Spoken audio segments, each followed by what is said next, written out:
Friends, మీకు ఈ video నచ్చితే లైక్ చేయండి, సబ్స్క్రైబ్ చేయండి. గాయత్రి పాప చీరలో మహిళా భాస్వరం పోటీలు తీస్తూ ఉంటుంది. అప్పుడు తిలోత్తమ వల్లభ చాటు ఇదంతా చూస్తూ ఉంటారు. నేను చెప్పానా అని తిలోత్తమ అంటుంది. మమ్మీ ఇంత కరెక్ట్గా ఈ పిల్లల్ని గతిదైపు వస్తుంది ఎలా చెప్పగలిగారు మమ్మీ అని అంటే, నాకు తెలుసరా నేను ఏం చేస్తున్నానో ఇప్పుడు ఈ పిల్ల గాయత్రి గమనిస్తూనే ఉంటుంది. అందుకే ఈ పిల్ల చూసే లోపల నేను అన్నీ కావాలని గాయత్రి మీద చీర మీద భాస్వరం వేసి ఇంకొక చీరను కూడా పక్కనే పెట్టాను అని తిలోత్తమ అంటుంది.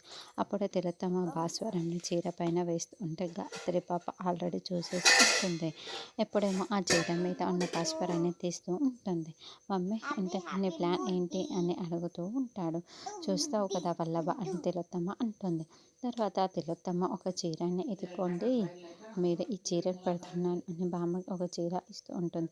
నాకెందుకమ్మా చీర అని బామ్మ అడుగుతూ ఉంటే, ఎవరైనా మా ఇంటికి అతిథులుగా వచ్చి ఒక్క పూట ఉంటేనే మేము చీర సారా ఇచ్చి పంపిస్తాము.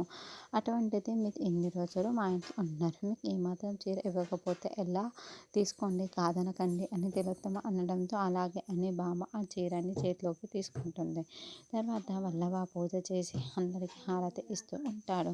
అప్పుడే నయని హారతి తీసుకొని ఉంటుంది. నయని పక్కనే బామ్మ నిల్చొని ఉంటుంది.